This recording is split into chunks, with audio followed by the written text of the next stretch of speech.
কি ভাই, কি ভাবতেছেন সৌদি আরবে আবাসিক হোটেলের কাজে আইসা 4 লাখ 5 লাখ টাকা ইনকাম করবেন? এই স্বপ্ন বাদ দিয়ে ফেলেন, কারণ সৌদি আরবের অবস্থা বর্তমানে অনেকই খারাপ। তার কারণ হচ্ছে, মেন কারণ মূলত আমরা কথায় আসি, সেটা হচ্ছে আমার কথায় আমি আসি। যখন আমাকে আবাসিক হোটেলের কথা বইলা যে বিষয়গুলো দিছে, আমি আমার এক বন্ধু আসছিলাম একসাথে। আমি তখনই পাসপোর্ট করি, পাসপোর্ট করার সাথে সাথেই আমাকে বলে যে বাতিজা একটা আবাসিক হোটেলের বিষয় আছে, তুই যদি যাস তাহলে দিতে পারি, দাম একটু রেট বেশি পড়তে পারে। আমিও কি করলাম, যত একটু কাজ আরামসে হবে, এসির তলে হবে। বলছিল দালাল যে রোমিও এসি, আবার কাজের জায়গাও এসি, 24 ঘন্টা এসির নিচে থাইকা কাজ করবা, আর মাস শেষে বেতন গণবা। আর এত পরিমাণ কষ্ট যে করতে হয় সেটা তো আর জানি না, বুঝতে পারি নাই আগে। তারপরে মূলত কথায় আসি, সেটা হচ্ছে যখনই আমি পাসপোর্ট জমা দেওয়ার সাথে সাথেই বলে যে আবাসিক হোটেলের দুইটা বিষয় আছে, 4 লাখ 5 লাখ টাকা করে পড়তে পারে, বেতন 1400 রিয়াল এবং 10 ঘন্টা ডিউটি, এবং সরাসরি কোম্পানি কাফেলা করে নিবে।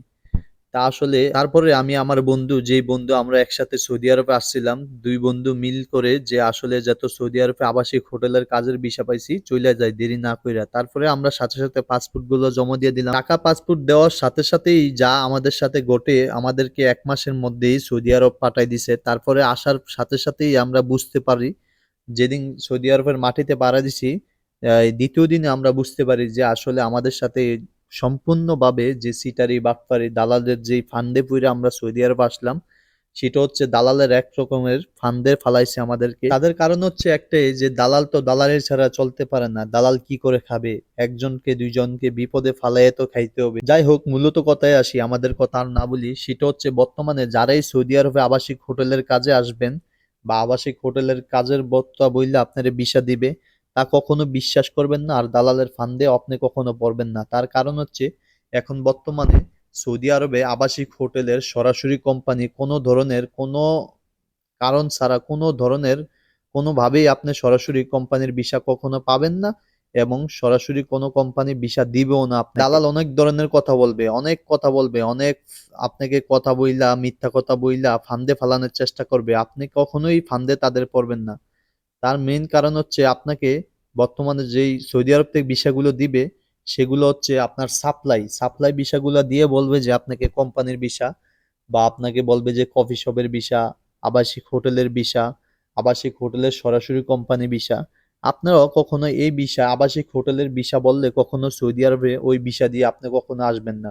প্রয়োজনে বাড়িতে বেকার থাকেন, কোনো সমস্যা নাই।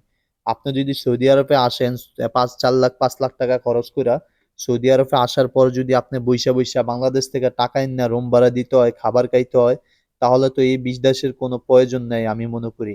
4 লাখ 5 লাখ টাকা কিস্তি তুইলা, রেন্ট কইরা। তার মূলত কারণ হচ্ছে আমরা মধ্যবিত্তর ছেলে। আমরা যদি মধ্যবিত্তর ছেলে না হতাম তাহলে আমরা কখনো প্রবাসে আসতাম না। কারণ বাবার জমিদারি থাকতো, দেশে থাইকাই খাইতাম, ঘুমাইতাম, এনজয় করতাম। তো আপনাদেরকে বলবো যে একটা বিষয় সবসময় মাথায় রাখবেন, চিন্তা ভাবনা করে সৌদি আরবে আসবেন। পরবর্তীতে চিন্তা ভাবনা না করে আপনি সৌদি আরবে আইসা কোনো ধরনের বিপদে পড়েন না। নিজের বিপদ নিজে কখনো ডাইকা আনবেন না। সালামু আলাইকুম।